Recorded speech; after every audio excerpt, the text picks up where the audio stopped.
जिसके बाद वो सभी पैलेस के हॉल में मीटिंग करने चले जाते हैं। बट कहता है काफी लंबे समय के बाद लोलन की सच्चाई सामने आई है और अब डीमन टाइप की आर्मी फाइनल अटैक करने के लिए तैयार हो रही है। किंग कहते हैं अब चूंकि बाटे वापिस आ गया है, साथ ही अगर हम रेड और मार्टिन की मदद से किंगडम फॉर्जिंग की पूरी ताकत इस्तेमाल कर सके तो हमें डीमन टाइप से डरने की कोई भी जरूरत नहीं है। क्वीन कहती तुम सब बेवकूफ हो, क्या तुम्हें अभी तक पता नहीं चला तुम किस सिचुएशन में हो। जो सुन के रेड की हालत खराब हो जाती है और वो चीजों को संभालने लगता है और वो कहता है यूवी का कुछ गलत मतलब नहीं था, वो बस माहौल को हल्का करना चाहती थी। वैसे जब मैं बाहर था तब मुझे कुछ जानकारी मिली है। डीमंस के पास एक कॉप्स प्लेयर नाम का जनरल है जो कि अपनी एबिलिटी से डेड बॉडी को कंट्रोल कर सकता है और साथ ही वो उन्हें अब्जॉर्ब करके और भी पावरफुल बन सकता है। और चूंकि वॉर इतने लंबे समय से चल रही है जिसमें दोनों साइड के काफी सारे लोग मारे गए, तो उनके पास अनडेड की एक बहुत बड़ी आर्मी होगी। इसीलिए जितनी लंबी फाइट चलेगी उनकी पावर कम नहीं होगी बल्कि और बढ़ेगी। सो भी सास कहता कॉप्स प्लेयर ह्यूमन टाइप और डीमन टाइप की वॉर के बीच में मेरा सामना उससे एक बार हो चुका है। उसकी एबिलिटी बाकी बहुत परेशान करने वाली है, अगर उसका सिर भी काट दिया जाए तब भी वो नहीं मरता। रेड कहता है इसीलिए उनके साथ इस तरह बार बार फाइट करने का कोई फायदा नहीं है। इजाबेल कहती है बिल्कुल सही, जब तक वो वहाँ है तब तक डीमन टाइप को केवल फायदा है। रेड कहता है बची हुई डीमन आर्मी के अलावा मुझे लगता है साथ ही उनके पास कॉप्स की एक बहुत बड़ी आर्मी होगी। किंग कहते हैं कॉप्स की आर्मी, इसका मतलब उस पर हमारी सोल्जर भी शामिल होंगे। तभी टीचर मार्टिन कहते हैं रेड क्या तुम्हें लगता है सिटी को एक जगह खड़ा रखने के लिए हमें पहले अपनी फायर पावर को स्ट्रॉन्ग कर लेना चाहिए।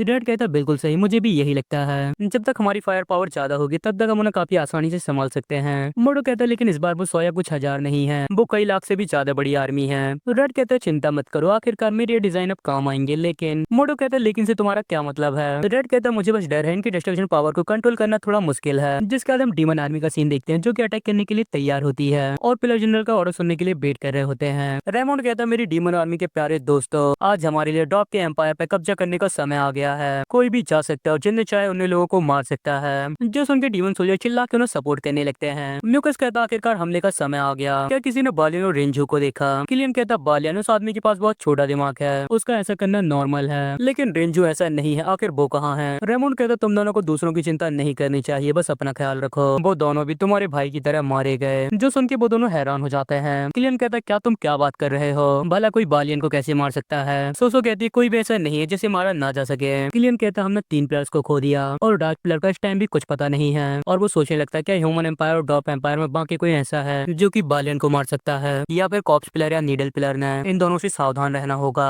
यह मेरे को सोच रहा होता है अगर तुम और मर गए तो मेरी रैंक एक बार में ही 3 लेवल ऊपर चली जाएगी। तभी रेमोंड गुस्से से कहता है क्या तुम्हें लगता है मैं डार्क प्लेयर से कंपेयर नहीं कर पाऊंगा, मेरे लिए सब कुछ मुमकिन है, अच्छी तरह से देखो। और वो सोल्जर से कहता है मेरे प्यारे डीमन वॉरियर क्या तुम्हें और स्ट्रॉन्ग बनना है। और वो सभी चिल्लाने लगते हैं हाँ मुझे स्ट्रॉन्ग बनना है, मुझे और भी स्ट्रॉन्ग बनना है, मुझे वापस जाके कोई लीलन से रिवॉर्ड लेना है। रेमोंड कहता है चूंकि हर कोई स्ट्रॉन्ग बनना चाहता है तो फिर इंतजार करने की कोई जरूरत नहीं है, ये कॉप्स प्लेयर अब तुम सभी की इच्छा पूरी करेगा। और वो एक मैजिक स्पेल कास्ट करता है जिसके मैजिक से जमीन से अंडर निकलने लगते हैं जो कि सोल्जर्स को खाने लगते हैं। और वो सभी चिल्लाने लगते हैं आखिर ये सब क्या चल रहा है, अंडर इन सभी को रोको। लेकिन वहाँ पे बहुत सारे अंडर आ जाते हैं जो कि सभी सोल्जर्स को खाने लगते हैं, जिससे वो सभी भी उन्हीं की तरह अंडर बन जाते हैं। जो देख के किलियन बहुत गुस्सा था, रेमोंड आखिर इसका क्या मतलब है, तुमने मेरे सोल्जर्स पर अंडर का हमला करके उन्हें अपना पपेट बना लिया। सोसो हंसते हुए कहती है फाइनल अटैक है, इसमें भगोड़ों के लिए कोई जगह नहीं है, अंडर बनने से हमारा काम आसान हो जाएगा, ये काफी बढ़िया है। किलियन कहता तुम क्या बकवास कर रही हो, मेरे द्वारा ट्रेन किए गए सोल्जर्स भगोड़े कैसे हो सकते हैं। रेमोंड कहता बहुत हो गया, ये मेरा फैसला है, जब तक हम डॉर्क एम्पायर को जीत सके।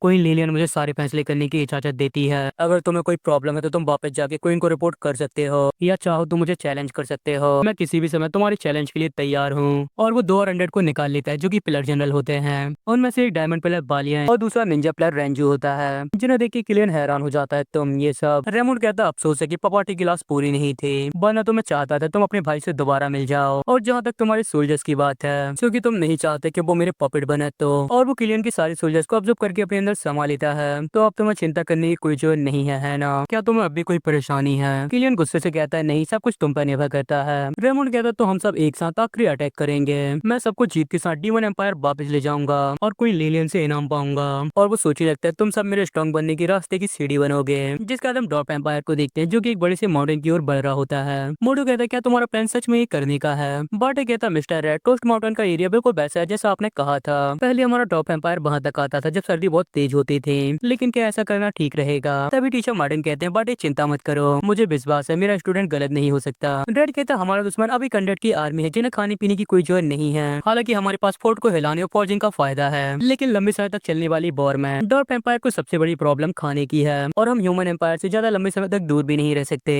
इसीलिए उन सभी को मारने का मौका ढूंढना सबसे अच्छा प्लान है। पर हमारे लिए दुश्मनों का सामने और पीछे दोनों तरफ से सामना करना कठिन है, लेकिन टोस्ट माउंटेन को अपने पीछे की शील्ड बना के हमें केवल सामने की तरफ ही ध्यान देना होगा। इससे हम अपनी फायर पावर को केवल एक तरफ ही लगा सकते हैं। तभी सोबिसास कहता है रेड सही है, यदि हम एम्पायर को लंबे समय तक छोड़ दें तो पता नहीं रीजेंट क्या मुसीबत खड़ी कर दे। हमें जल्दी से इसे खत्म करके वापस लौटना होगा। जिसके बाद वो लोग माउंटेन के पास पहुंच जाते हैं। मोटू कहता है इस माउंटेन को पास से देखना वाकई काफी ज्यादा डरावना है। अगर हम उन्हें नहीं हरा पाए तो हमारे पास बचने का कोई भी रास्ता नहीं होगा। और हम उस माउंटेन को देखते हैं जो कि एम्पायर से कई गुना ज्यादा बड़ा होता है। साथ ही उसमें एक गुफा भी होती है जिसमें डॉट का एम्पायर जाने लगता है। क्वीन कहती है बस ध्यान से सुनो उसने क्या कहा, अगर वो इसे संभाल सकता है तो मुझे कार्रवाई करने की कोई जरूरत नहीं पड़ेगी। जिसकी बात सुन के सभी लोग काफी ज्यादा हैरान होते हैं। बाटे कहता है फादर मुझे अभी भी थोड़ा जोखिम लग रहा है, आपको इस बारे में क्या लगता है। किंग कहते हैं बाटे ने एम्पायर के दोस्तों पर भरोसा करो जैसे कि मैं मार्टिन पर भरोसा करता हूँ। और टीचर मार्टिन और किंग का आपस में बहुत जोश के साथ हैंडशेक करते हैं जो देख के लोग थोड़ा सा हैरान होते हैं। रेड कहता है टीचर मार्टिन किंग खान जल्दी से डॉप टाइप के सारे ब्लैक स्मिथ को इकट्ठा करें, हमें जल्दी से जल्दी सभी को कैसल में इकट्ठा करना होगा। टीचर मार्टिन कहते हैं डॉप एम्पायर के सारे ब्लैक स्मिथ आखिर वो किस लिए। रेड कहता है मुझे एक बहुत बड़े लेवल पर फॉर्जिंग करनी है जिसके साथ हम टावर डिफेंस गेम खेलेंगे। यहाँ दूसरी तरफ डीमन आर्मी भी उनके एम्पायर की तरफ बढ़ रही होती है जिन्हें की एक मोस्टर में बैठे प्लेयर लीड कर रहे होते हैं। तभी वहाँ एक स्लाइम जैसी चीज का यूज करके प्रिंस लूलन आ जाता है। रेमंड कहता आखिर में तुम्हें दी गई सारी टेक्स्ट का यूज तुमने कर लिया, इसका मतलब तुम नाकामयाब रहे। लूलन कहता मैं लगभग कामयाब हो गया था, दोस्तों ने एम्पायर से आए लोगों का है जो मेरे रास्ते में आ गए। सोसो कहती है बेकार लोग हमेशा बहाना बनाना पसंद करते हैं, जो सुन के लूलन चिल्लाने लगता है चुप रहो, अगर तुमने देर न की होती। रेमंड कहता बेवकूफ कुत्ते अपने एटीट्यूड पे ध्यान दो, हर जगह मत भौंको। जो सुन के लूलन को गुस्सा आ जाता है तुम लोग क्या बकवास कर रहे हो, अगर मैं हर समय तुम्हारे साथ ना होता तो तुम लोग यहाँ कभी नहीं पहुंच पाते। जो सुन के रेमंड अपनी पावर रिलीज करने लगता है जिससे प्रिंस की हालत खराब हो जाती है। रेमंड कहता तुम टॉप टाइप के प्रिंस नहीं रहे, क्या तुम्हें लगता है तुम कभी भी इस तरह एटीट्यूड दिखा सकते हो। म्यूकस कहता है बेवकूफ डॉट तुम्हें अपनी हालत देखनी चाहिए, तुम कॉप्स पिलर के सामने अपनी गलती क्यों नहीं मानते। लूलन कहता है रुको रुको मुझे माफ करो, मैं इसे और नहीं झेल सकता। और वो सोचने लगता है अगर इसी तरह चलता रहा तो मैं मर जाऊंगा। ईवल डीमन ट्राइबन पर भरोसा करना मेरी सबसे बड़ी गलती थी। और तभी रेमंड अपनी पावर रिलीज करना बंद कर देता है जिससे लूलन की हालत खराब हो जाती है। वो सोचता है धिक्कार है, शुरू में इन्होंने मेरा सम्मान किया और मेरी मदद करने की कस्में खाई, लेकिन अब इन्होंने अपना असली चेहरा दिखा दिया। अब मुझे पता चल रहा है मेरे पास जाने के लिए कोई भी जगह नहीं है, मैं टॉप टाइप भी वापस नहीं जा सकता। तो फिर ठीक है मुझे इनके साथ ही रहना होगा, मेरे पास इनसे निपटने का एक न एक मौका जरूर होगा। रेमंड कहता मैं अपने वादे को नहीं भूलूंगा जब तक तुम मेरी बात मानते रहोगे। डॉर्फ एम्पायर को जीतने के बाद भी मैं तुम्हारी मदद करूंगा। ये तुम्हारे डॉर्फ एम्पायर का पैरमून स्टोन है, क्या तुम अभी भी इसका इस्तेमाल कर सकते हो। लूलन कहता है मैंने जो मेंटल पावर इकट्ठी की थी वो खत्म हो चुकी है, लेकिन अगर आप मेरे पोषण के लिए एक फ्रेश ब्रेन दे दें तो मैं दोबारा उसे रिकवर कर लूंगा। रेमंड कहता है मेरे पॉकेट्स अभी भी बिल्कुल नए हैं, मैं तुम्हें जितनी चाहे उतनी चीजें दे सकता हूँ, तो ठीक से कॉपरेट करो और आखिर में तुम्हें वो मिलेगा जो तुम्हें चाहिए। और वो सोचने लगता है ये जैम अगर मैं इसे ऑब्जर्व कर लूँ तो मैं फॉर्जिंग टेक्निक को भी मास्टर कर लूंगा। जिसके बाद हम डॉप एम्पायर में रेड और क्वीन को देखते हैं जो कि एक टैप की मदद से डीमन आर्मी को आता हुआ देख रहे होते हैं।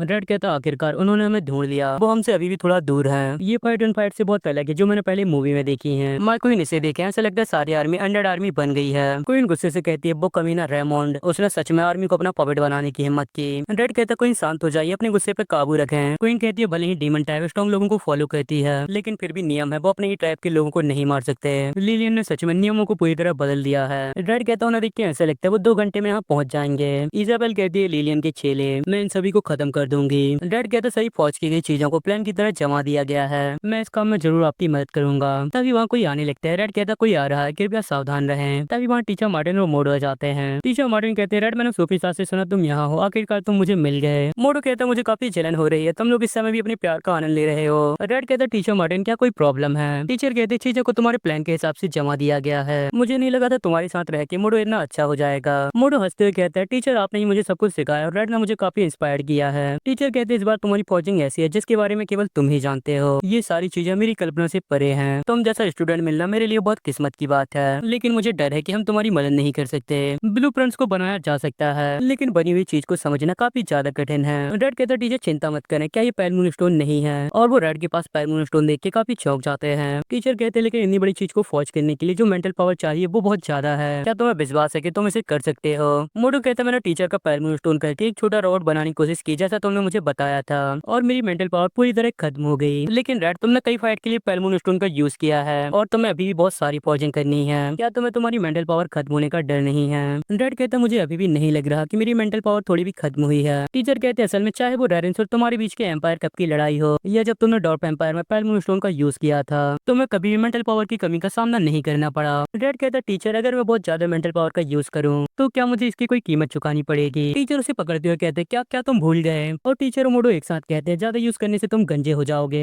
जो सुन के रेड हैरान हो जाता है, क्या मैं तो भूल गया था। तभी इजाबेल कहती है क्या पॉजिंग टेक्निक के ऐसे साइड इफेक्ट होंगे, अगर चीजें इसी तरह चलती रही तो तुम गंजे हो जाओगे। और वो उसे गंजा इमेजिन करने लगती है जो कि उसे बाय बाय चिल्ला रहा होगा, जो इमेजिन करके उसका मुंह बन जाता है। रेड कहता है ऐसा मत करो, अपने दिमाग में ये सब मत सोचो। तभी वहाँ बाटे आ जाता है, मिस्टर रेड आपको परेशान करने के लिए माफ करें, लेकिन मुझे अभी भी समझ नहीं आ रहा। रेड कहता है प्रिंस आप हैं क्या, कोई प्रॉब्लम है। प्रिंस बाटे कहते हैं मिस्टर रेड मुझे आपके टैलेंट पे पूरा भरोसा है, लेकिन अब हमारा फोर्ट पिंजरे में बंद जानवर की तरह हो गया है। आपने जो टावर डिफेंस गेम कहा था आखिर वो क्या है। रेड कहता है प्रिंस आपको चिंता करने की जरूरत नहीं है, मैंने एक इमरजेंसी प्लान भी तैयार किया है। मैंने बहुत सी मशीनें बनाई हैं जिनकी मदद से हम इमरजेंसी में टोस्ट माउंटेन से फोर्ट को बाहर निकाल सकते हैं। साथ ही टावर डिफेंस से हमारे सोल्जर्स को काफी फायदा होगा। मुझ पर विश्वास करें, आप देख के हैरान हो जाएंगे। जिसके बाद हम डीमन आर्मी को देखते हैं जो कि माउंटेन के काफी पास आ गई होती है। सोसो कहती है उन्होंने खुद को एक ऐसी जगह फंसा लिया है जहाँ से निकलने का कोई भी रास्ता नहीं है। मुझे डर है ये शायद एक ट्रैप है। किलियन कहता है क्या मैं पहले अपनी एयरपोर्ट से ट्राई करूँ। रेमोंड कहता है कोई जरूरत नहीं है, मुझे खुद जाके देखने दो वो क्या कर रहे हैं। और वो अपनी पावर का यूज करके कंडर मॉन्स्टर बनाता है जो कि माउंटेन की तरफ बढ़ने लगता है। लेकिन कुछ दूर जाने के बाद ही वो पूरी तरह गोलियों से छल्ली हो जाता है, जो देख के रेमोंड थोड़ा हैरान होता है। तो ऐसी बात है। और हम देखते हैं उन्होंने बहुत सारी मैकेनिकल गन डिप्लॉय की होती हैं जिन्होंने उस मॉन्स्टर को खत्म कर दिया होता है। तभी उनके सामने एक बहुत बड़ी प्रोजेक्शन स्क्रीन आ जाती है जिससे किंग उनसे बात करने लगते हैं। किंग कहते हैं डीमन टाइप में टॉप टाइप का किंग, तुम्हें लास्ट वार्निंग देता हूँ, अपने एम्पायर वापस चले जाओ वरना हम तुम पर सबसे पावरफुल अटैक करेंगे।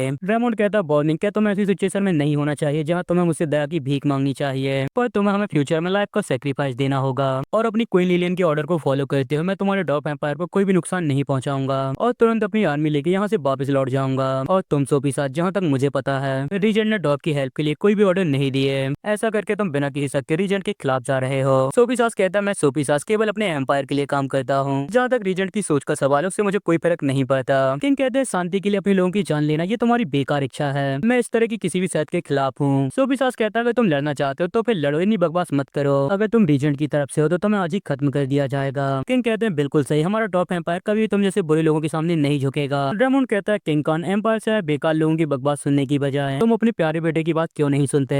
तभी वहाँ लोलन आ जाता है। लोलन कहता है फादर उन एम्पायर के लोगों की बकवास सुनना बंद करो। और वो सोचने लगता है किंग की स्टिक में लगा पेलमून स्टोन माइक्रोफोन की तरह इस्तेमाल किया जा सकता है जब तक हम कैसल की एक सीमा में हो। और वो कहता है क्या आप सिचुएशन देख नहीं पा रहे, डीमन टाइप पहले ही रीजेंट के साथ मिल चुकी है जो ह्यूमन एम्पायर की सबसे बड़ी पावर है, और जो उसके साथ रहेगा उसे फायदा होगा, हमें भी उसके साथ कोऑपरेट करना चाहिए। रेमोंड कहता है समझदार लोग सही फैसला करते हैं, कोई लीलन और रीजेंट एक साथ हो गए हैं, अब भला इस दुनिया में उन्हें कौन रोक सकता है। तभी रेड उनके सामने आ जाता है। तो लीलन और रीजेंट क्या तुम उनके साथी हो, अगर तुम इन्हें पावरफुल हो तो सीधे आओ, इस तरह की बकवास बंद करो, ये चैप्टर पहले ही खत्म हो गया है। जो देख के रेमोंड को गुस्सा आ रहा होता है। लोलन कहता फादर अगर आप इसी तरह उनकी बात मानते रहेंगे तो आपको पछताना पड़ेगा। किंग कहते हैं बेवकूफ, मैंने कभी तुम्हें ये सब नहीं सिखाया। लोलन कहता है यदि ऐसी बात है तो मुझे दोस्त मत देना। और तभी रेमोंड अपनी आर्मी को अटैक करने का ऑर्डर दे देता है और सारी आर्मी डॉप एम्पायर की तरफ चार्ज कर देती है। यहाँ रेड और बाकी सब उनकी मूवमेंट्स को देख रहे होते हैं। टीचर मार्टिन कहते हैं दुश्मन ने हमला शुरू कर दिया है, रेड डिफेंस की पहली लाइन मुझ पर छोड़ दो, तुम अपनी मेंटल पावर को बात के लिए बचा के रखो।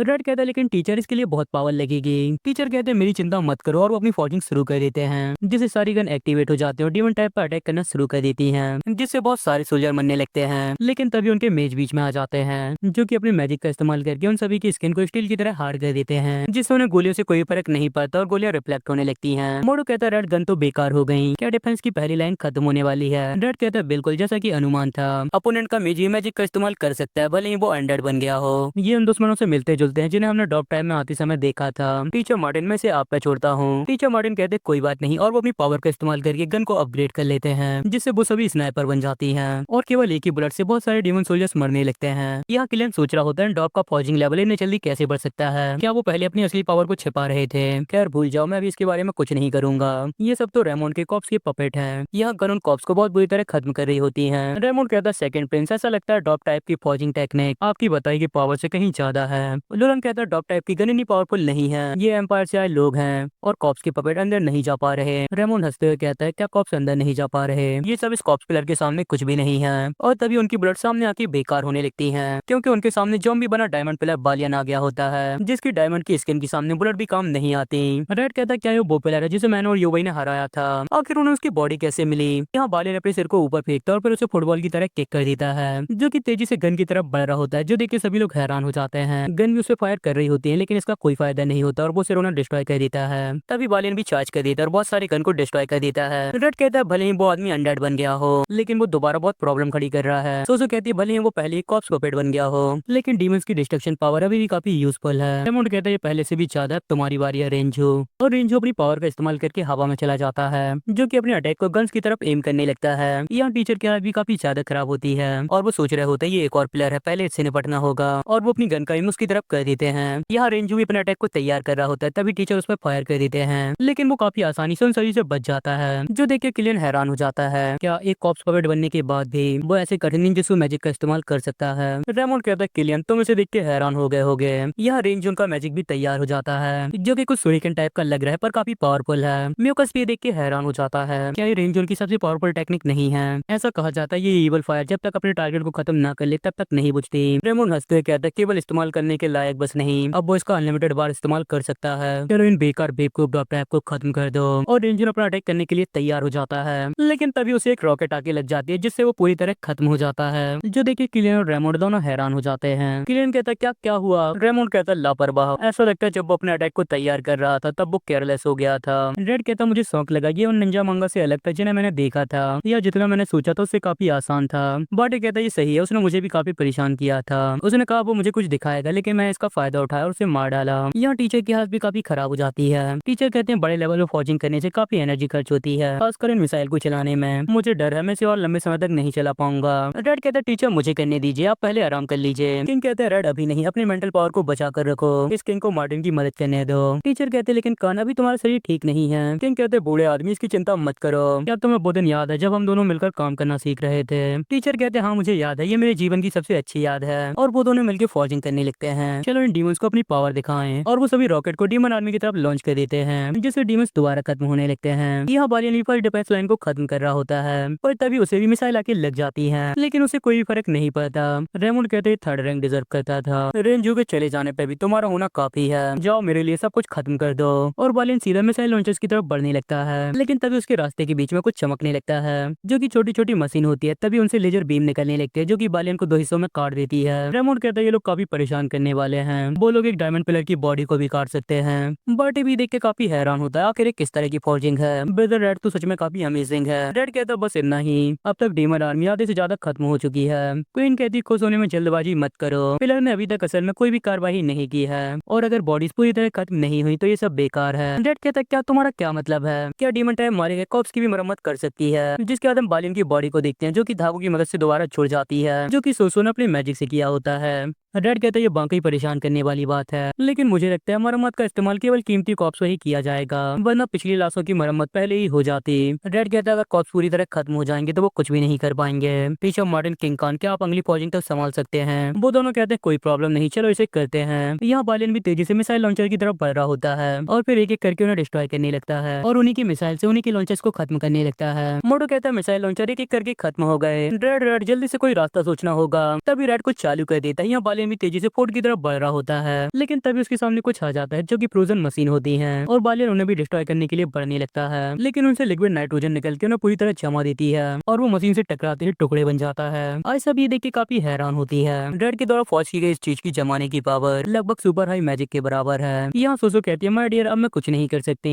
रेमोंड कहता अब इससे कोई फर्क नहीं पड़ता, बालियन के शरीर ने उसका काम पूरा कर दिया है, उनकी फॉर्मेशन टूट गई है, चलो आगे बढ़ते हैं। और तभी उनकी तरफ दोबारा मिसाइल आने लगते हैं, लेकिन म्यूकस अपनी स्लाइम का यूज करके उन सभी को बंद कर लेता है। तभी उनकी फर्स्ट डिफेंस लाइन भी पूरी तरह खत्म हो जाती है, और डीमन ट्राइब आगे बढ़ने लगती है। मोटो कहता है रेड हमारी फर्स्ट डिफेंस लाइन खत्म हो चुकी है। रेड कहता है भले ही डिफेंस की पहली लाइन खत्म हो गई है, लेकिन दुश्मन ने अपनी आर्मी का एक बहुत बड़ा हिस्सा खो दिया है। डिफेंस की अगली लाइन को तोड़ना पिछले से और भी ज्यादा मुश्किल है। ये सब उन प्लेयर्स की स्किल पर निर्भर करता है जो कि इसके पीछे हैं। जब तक हम लड़ते रहेंगे ये बैटल हम ही जीतेंगे। यहाँ डीमन आर्मी भी सेकंड डिफेंस लाइन के पास आ गई होती है, और वो सही फ्रोजिंग मशीन से बर्फ बनने लगते हैं। साथ ही लेजर बीम भी अपना काम कर रही होती है, लेकिन तभी वहाँ बहुत बड़े बड़े अंडर आ जाते हैं, जो कि हजारों कॉप से मिलके बने होते हैं। तभी वो जाइंट अंडर एक बहुत बड़े पत्थर को उठा लेता है। मोटो कहता है ये तो बहुत बड़ा है रेड, तुम्हें जल्दी कुछ सोचना होगा। रेड कहता है चिंता मत करो, भले ही इसका साइज कितना बड़ा क्यों ना हो, लेकिन ये मशीन के सामने केवल एक टारगेट है। और तभी बहुत सारी मिसाइल जाइंट की तरफ बढ़ के उसे गिरा देती है। मेरे को सस्ते हुए कहता है क्या वो केवल इतना ही कर सकता है। मैंने सोचा था कॉप्स प्लेयर इतनी सारी पपेट के साथ काफी पावरफुल होगा, ऐसा लगता है मैं इसको लेके काफी गलत था। सोसो कहती ओ डियर, ऐसा लगता है उन्होंने तुम्हारी हेल्प करने के लिए उन्होंने अपनी पूरी पावर का इस्तेमाल नहीं किया। अगर ऐसा ही चलता रहा। यहाँ दूसरी तरफ किलियन ये सब देख के काफी खुश होता है। रेंजो और बालियन के पपेट चले गए हैं। यहाँ हर कोई प्लेयर है। क्या तुम्हें सच में लगता है तुम वहाँ बैठ के दूसरों को ऑर्डर दे सकते हो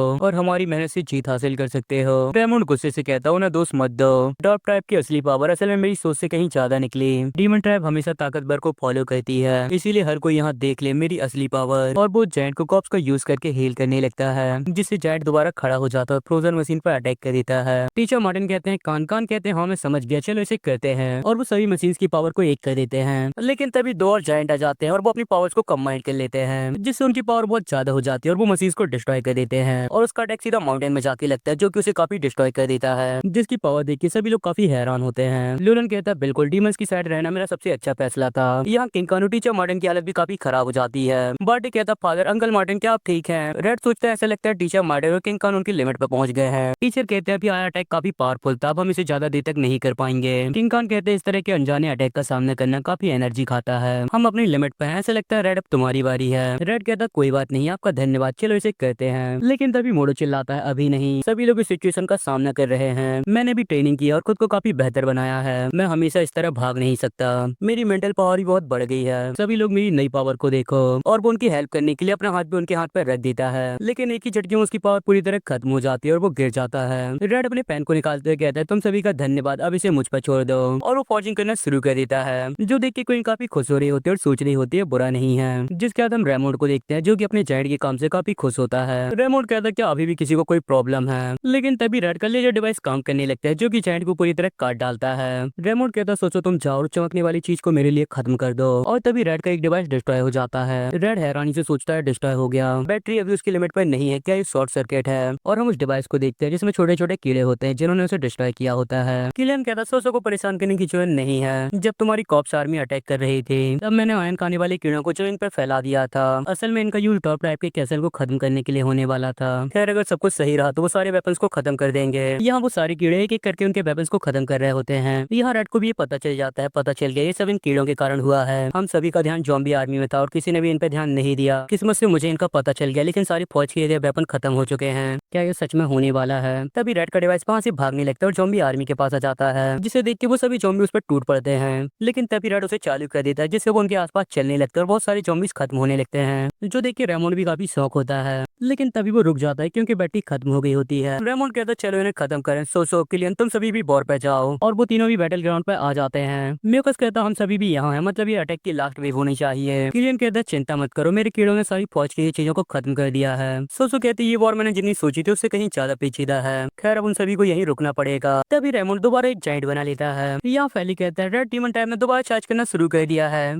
तुमने फॉर्जिंग करना बंद क्यों कर दिया? रेड कहता हमने जो पहले फॉर्जिंग की थी वो सभी खत्म हो चुकी हैं और अब मैं इन्हें दोबारा बना रहा हूँ। यहाँ डीमन आर्मी भी उनकी तरफ बढ़ रही होती है और चलते चलते वो एक लाइन के अंदर आ जाते हैं। एली कहता रेड और कोई रास्ता नहीं है, मुझे लड़ने के लिए बाहर जाने दो। रेड कहता नहीं एक मिनट रुको, अभी भी सब कुछ मेरे प्लान के हिसाब से चल रहा है। यहाँ सिटीजन भी उन्हें आता देख रहे होते हैं और बहुत डर रहे होते हैं। ऐसे कहते टीचर वो पास आ रहे हैं, क्या हम सच में कुछ नहीं करेंगे? टीचर फियोना कहती है मुझे नहीं पता। यहाँ वो सब पास आ रहे होते हैं और रेड आराम से खड़ा होता है। टीचर कहते हैं रेड क्या है तुम्हारा प्लान है? रेड कहते हैं थोड़ा इंतजार करें। यहाँ वो लोग अभी पास आ रहे होते हैं। सोबिजास कहता है रेड हमारी आर्मी के पास कोई और रास्ता नहीं है, अगर तुम लड़ना चाहते हो तो हम उन्हें करीब नहीं आने दे सकते। रेड कहता है सब लोग मुझ पर विश्वास करो, एक मिनट रुको सब कुछ ठीक हो जाएगा। और सभी लोग बड़ी ही चिंता में इंतजार करने लगते हैं। लेकिन क्वीन काफी खुश होती है, खड़े रहो और विश्वास करो। यहाँ डीमन आर्मी भी कैसल के काफी पास आ गई होती है। रेड कहता है यही समय है और वो फॉर्जिंग स्टार्ट कर देता है, जिससे डीमन आर्मी के चारों ओर एक सील बनने लगती है। लेकिन किलियन से सही समय पर देख लेता है और मेरे सोसो को लेकर वहाँ से निकल जाता है। सोसो कहती है किलियन क्या तुमने नहीं कहा था तुम्हारे कीड़ों ने सारी चीजों को खत्म कर दिया है? किलियन कहता मैं गलत नहीं हो सकता,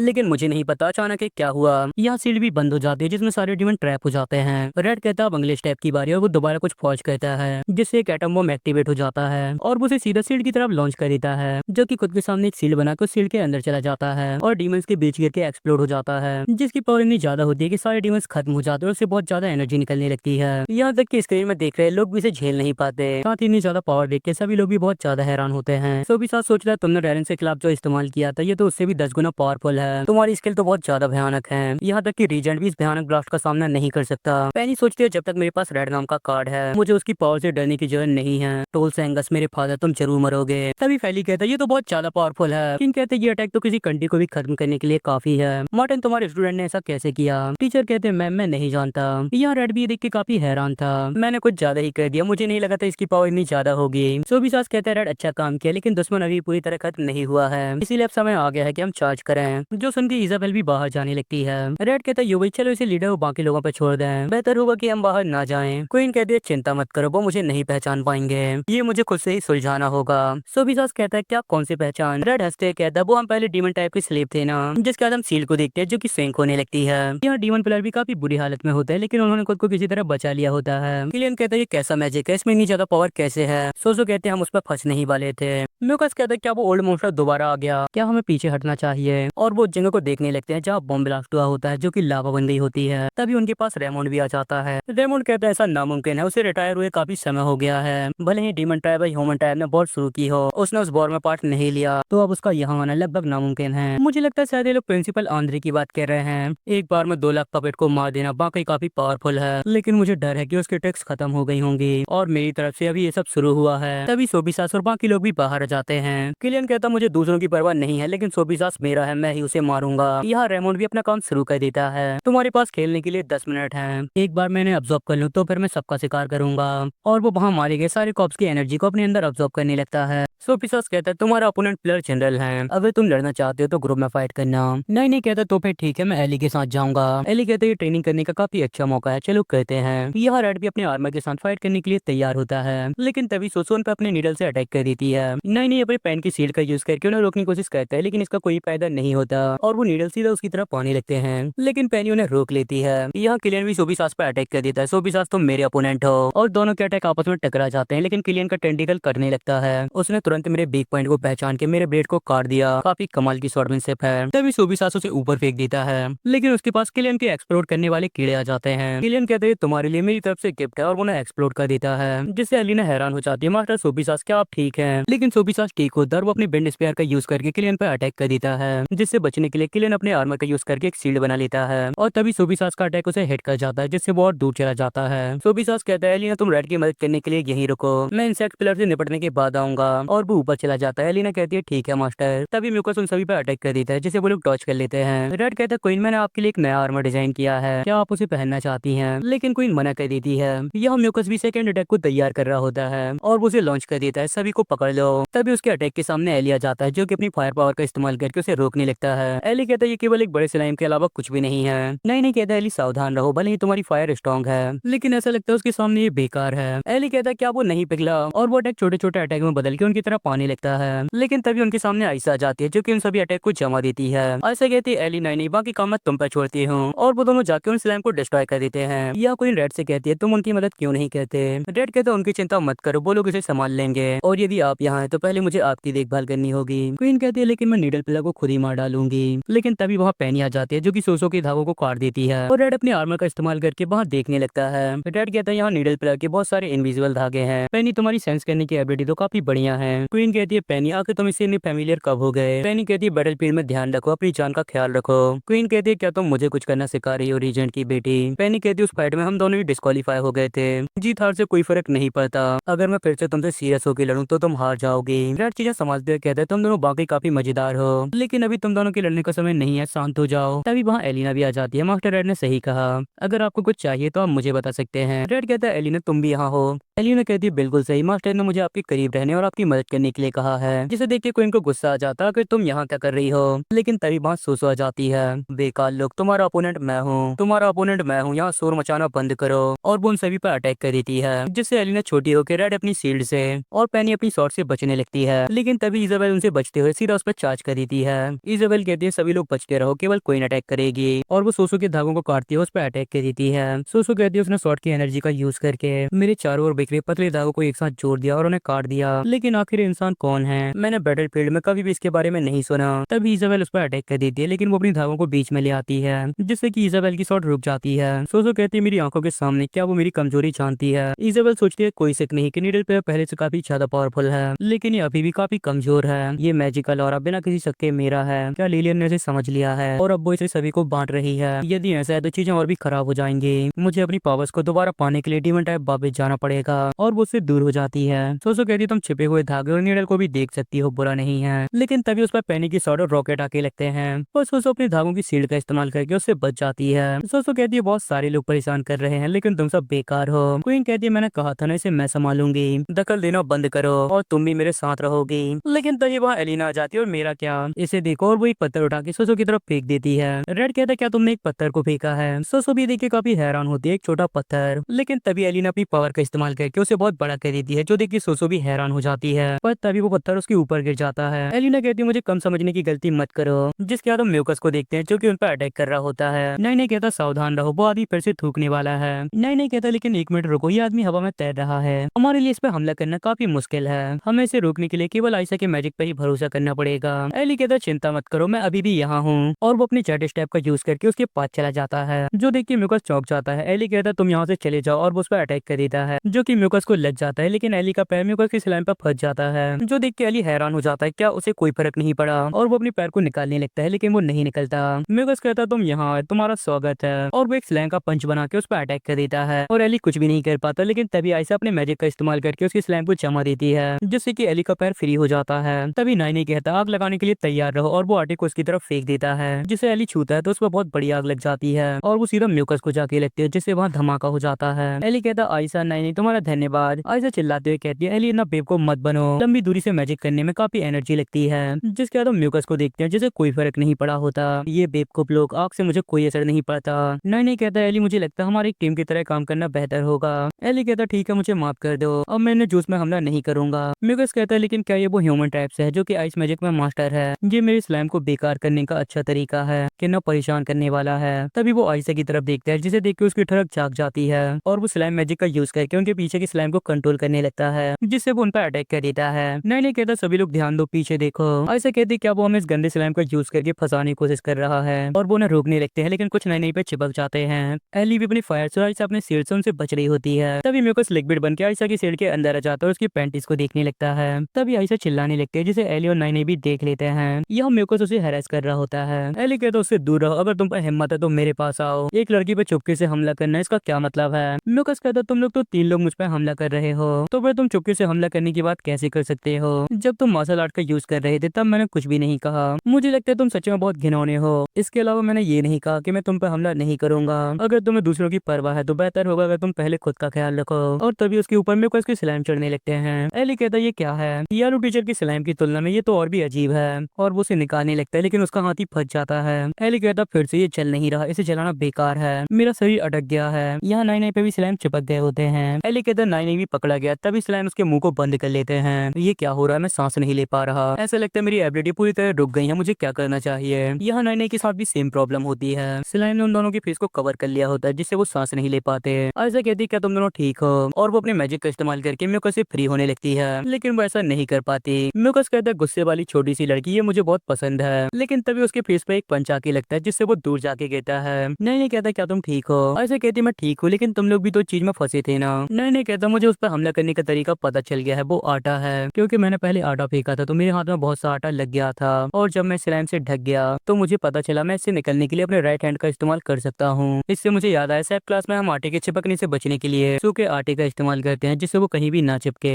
इसीलिए मैंने स्लाइम को हटाने के लिए आटे का इस्तेमाल किया और एली को भी इससे बाहर निकाल दिया। चलो इस ट्रिक का इस्तेमाल करके उस आदमी को खत्म कर दें। यहाँ म्यूकस कहता है बहुत ज्यादा मुझे थप्पड़ मारा। जिसके बाद माउंटेन में सोफिसास और किलियन की फाइट को देखते हैं। सोफिसास किलियन के कीड़ों को काट के आगे बढ़ रहा होता है। किलियन कहता मैं जितने चाहे उतने कीड़े बना सकता हूँ, तुम कब तक इन्हें काटोगे? और वो और भी ज्यादा कीड़े निकाल के सोफिसास की तरफ लॉन्च कर देता है, और सोफिसास अपनी बेंड एबिलिटी का यूज करता है, जिससे वहाँ बेंड की सील बन जाती है, जो कि उन्हें पीछे करने लगती है। पर कीड़े उस पर चारों तरफ से अटैक करने लगते हैं, लेकिन सोफिसास भी चारों तरफ स्लैश करके उन्हें काटने लगता है। उनमें से एक स्लैश किलियन के पास भी आता है, लेकिन वो उससे बच जाता है। किलियन कहता है चलो देखते हैं तुम कब तक टिक सकते हो, और वो 10 ट्रिलियन कीड़े निकाल के सोफिसास पर अटैक कर देता है। किलियन कहता है तुम और मैं बिल्कुल भी एक लेवल पर नहीं है, मेरे कीड़े तुम्हें साफ कर देंगे। लेकिन उसके कीड़े कुछ जगह पे नहीं हो पाते, जो देख के किलियन हैरान हो जाता है, क्या मेरे कीड़े वहां नहीं हो सकते जहाँ उसने कुछ समय पहले स्लैश किया था? सोफिसास कहता है ये कीड़े बहुत शोर मचा रहे हैं। किलियन कहता है यदि ऐसा है तो फिर चलो उड़ा के उसे खत्म कर दिया जाए, और वो अपने कीड़ों को एक्सप्लोड कराने लगता है। सोफिसास कहता है बहुत हो गया, और वो एक सॉन्ग वेव निकालता है, जो देख के किलियन हैरान हो जाता है, क्या वो फटे नहीं? और तभी वो सोफिसास की पावर के इम्पैक्ट से दूर जाके गिरता है। किलियन कहता है उसने इससे बचने के लिए एयर को पंप किया, उसने मेरे सारे बग को हटाने के लिए एबिलिटी का इस्तेमाल किया, लेकिन क्या तुझे लगता है कि ये मुझ पर भी काम काम करेगी। जिसके बाद हम सोफिसास को देखते हैं जो कि उसके पास सहारा होता है और किलियन उसे कुछ कहने लगता है लेकिन वो कह नहीं पाता और वो सोचने लगता है बात नहीं कर सकता। लेकिन सोफिसास तुम काफी मूर्ख हो, भले ही तुम सांस नहीं ले सकते लेकिन कुछ कीड़े बिना इसके भी 10 दिन से भी ज्यादा जिंदा रह सकते हैं। सोफिसास कहता है मैं जब भी इस टेक्निक का यूज करता हूँ तो मुझे 1 महीने तक आराम करना पड़ता है, लेकिन मुझे रेड की मदद करने के लिए वापस जाना है। किलियन सोचता है मैं कुछ नहीं कह सकता लेकिन उसने जो कहा वो मेरे कानों तक पहुंच रहा है। तभी सोफिसास दोबारा एनर्जी रिलीज करता है। सोफिसास कहता फील्ड फैल गई है, चलो शुरू करते हैं। किलियन सोचता है उसने जो कुछ समय पहले स्वॉर्ड की एनर्जी का यूज किया था उसका प्लान न केवल मेरे कीड़ों को काटना था बल्कि अर्थ का एक मैजिक करना भी था। मैं काफी केयरलेस था। तभी सोफिसास की एबिलिटी के कारण जमीन से किलियन के कीड़े निकलने लगते हैं और एक्सप्लोड करने लगते हैं जिससे उनका खून चारों तरफ फैलने लगता है। तभी किलियन को भी वाइब्रेशन महसूस होने लगती है। किलियन कहता सोफिसास अगर तुम पूरी हवा निकाल भी हो तब भी मेरी हड्डियां और स्किन जरूरत से ज्यादा सह सकती हैं। मेरे कीड़ों के तुम्हें कुतरने से बेहतर है कि मैं खुद इसे करूं और तुम्हें खत्म कर दूं। और वो अपने हाथ से ऐसे निकाल के उसकी तरफ फेंक देता है लेकिन सोफिसास की सीड उसके अटैक को रोक लेती है। सोफिसास कहता है ये सब बेकार है, सारी हवा मेरे कंट्रोल में है, मैं अपनी मर्जी से उसे किसी भी तरह बहा सकता हूँ या चाहूँ तो एक ना टूटने वाली एयर शील्ड बना सकता हूँ। जिसके बाद हम देखते हैं उसने अपनी चारों ओर एक एयर का डोम बनाया होता है जिसे वो कंट्रोल कर रहा होता है। सोफिसास कहता है तुम जो भी शब्द सुन रहे हो ना मैं कंट्रोल करके हवा के द्वारा तुम्हारे कान तक पहुंचा रहा हूँ। पिछली बार जब मैंने इस टेक्निक का यूज किया था तब मैं बैटल फील्ड में था जब मैं डीमन टाइप के साथ फाइट कर रहा था। रैंक 8 बीस्ट प्लेयर अरिहम, 10th लावा प्लेयर फेलिवेल, 11 रैंक फ्लोवर प्लेयर ले liming, 12th rank shark player जोत। कुल 4 लोग थे और मैं उन सभी से बैटल फील्ड में मिला था लेकिन इस डोम में मैंने 3 लोगों को मौके पे ही मार डाला और एक बहुत बुरी तरह घायल हो गया और भागने के बाद गायब हो गया।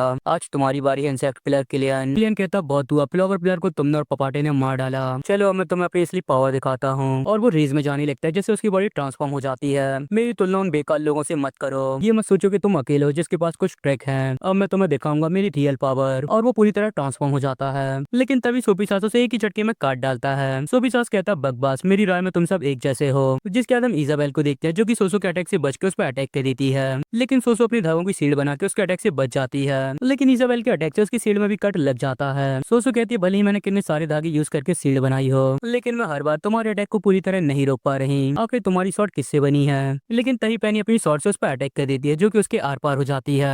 सोसो कहती है तुमने किस तरह चुपचाप मेरी सारी ट्रैप को पार करके मुझ पर अटैक कर दिया, कितना बढ़िया हिट था। और वो हंसने लगती है और उसका सभी धागों में बदल के पैनी की शॉट को कवर करने लगता है लेकिन पैनी अपनी शॉट को दोबारा नॉर्मल करने लगती है। सोसो कहती है एक वेपन जो तुम्हारी इच्छा अनुसार अपनी साइज को बदल सकता है, मुझे पता है ये बीस्ट किंग बोन नामक आइटम से बना है, ये असल में काफी ज्यादा रेयर है। इजाबेल कहती है अगर तुम उसकी कमजोरी नहीं जानती तो एक तरफ खड़ी हो जाओ और कोई भी एक्शन मत करो। रेड कहता है यो भाई भले ही तुम उसे अपने हाथों से मारना चाहती हो लेकिन एक दूसरे के साथ मिलकर काम करना बेहतर होगा। एलिना कहती है मास्टर रेड ने बिल्कुल सही कहा, मैं भी हेल्प करूंगी। और इजाबेल उस पर गुस्सा करने लगती है कितनी अनोइंग है। इजाबेल कहती है रेड ऐसा लगता है तो अपनी पोजीशन भूल गए, क्या तुम उसे दोबारा सुनना चाहते हो, अपना मास्क खोलो। रेड कहता है क्या क्या हुआ, मैं ये नहीं कह रहा था कि आप मेरी बात सुने, मुझे बस आपकी सेफ्टी की चिंता है। लेकिन तभी इजाबेल तुम देख सकते हो क्या करती है। सोसो कहती है हालांकि ये रोमांटिक है लेकिन ये बैटल फील्ड है और वो उन पर अटैक कर देती है लेकिन पेनी उसके अटैक को रोक लेती है। पेनी कहती है तुम दोनों ये क्या कर रहे हो, ये सच में हैरान करने वाला है। इजाबेल कहती है तुम्हें क्वीन हमेशा से पसंद है ना, लेकिन याद रखना मैं इजाबेल हूँ, मेरी चिंता मत करो, इस क्वीन की बात सुनो वही करो जो तुम्हें करना है। यहाँ रेडी एक्शन देख के काफी हैरान होता है।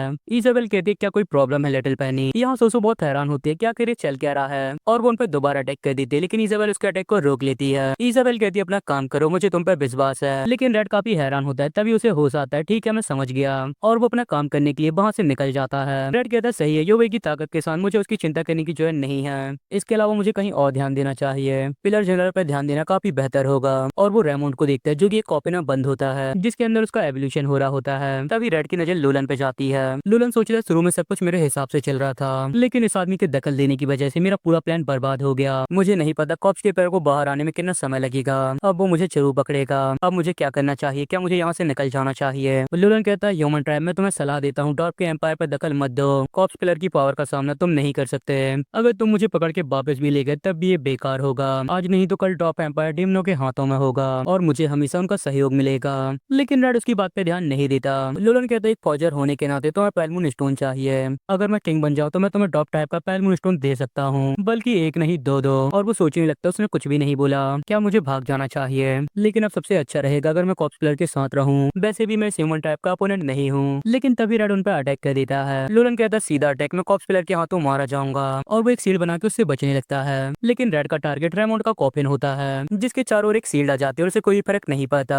लूलन कहता है शुरू से उसका टारगेट कॉप्स प्लेयर था, क्या तुमने अपनी आंखों से मुझे नहीं देखा। तभी वो कॉफिन की सील्ड देख के हैरान हो जाता है, उसने केवल अपने लिए इतनी पावरफुल सील्ड बनाई आई, लेकिन मुझे शील्ड के अंदर नहीं लिया। क्या मैं कोई कूड़ा हूँ? रेड कहता जैसा की उम्मीद थी, चलो देखते हैं तुम्हारी शील्ड और मेरी लेजर ब्लेड में कौन ज्यादा पावरफुल है। और वो उस पर लेजर ब्लेड से अटैक कर देता है, जिसके बाद से रेमोन के कॉपन की शील्ड कट जाती है। रेड कहता ये काम हो गया बिल्कुल उसी तरह जैसे मैंने रेंस को हराया था। लेजर वेपन मैजिक शील्ड को रोक सकता है और वो उस पर दोबारा अटैक करने के लिए लेजर की पावर को 200% तक बढ़ा लेता है, लेकिन तभी उस पर रेमोन का पेट अटैक करके उसे खा लेता है। लोरन कहता आखिरकार बच गया, लेकिन तभी रेड लेजर का यूज करके उसके पेट को ही चीर डालता है, जिससे वो मॉन्स्टर दो हिस्सों में कट के नीचे गिर जाता है, लेकिन वो खुद को दोबारा जोड़ने लगता है। रेड कहते ये कॉप्स के टेंटिकल है जो लगातार रिजनरेट होते रहेंगे, मुझे इसे खत्म करके इसके हर एक पार्ट को डिस्ट्रॉय करना होगा। तभी वो मॉन्स्टर उस पर दोबारा अटैक करने लगता है। यहाँ लोरन सोच रहा होता है उसे क्या करना चाहिए, क्या मैं इंतजार करूँ या फिर यहाँ से भाग जाऊँ। इस आदमी के लिए मैं कुछ भी नहीं हूँ, अब मैं इसे उम्मीद नहीं कर सकता कि ये मेरी रक्षा करेगा। वैसे भी यहाँ से निकलने के बाद मेरे पास एक पैलमून स्टोन होगा, हालांकि भागने का मतलब है सब कुछ खोना,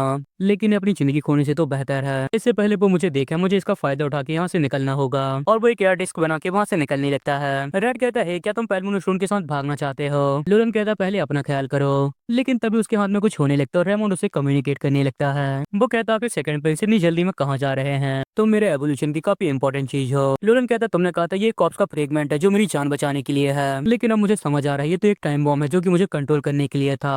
और वो हाथ उसकी बॉडी को कंट्रोल करने लगता है। तभी प्रिंस एक सिरिंज को अपने अंदर लगा लेता है, लेकिन तभी उसकी आंखें रेड हो जाती हैं और वो नीचे गिर जाता है और बहुत सारे हाथ आके उसे पकड़ के अंदर ले जाते हैं।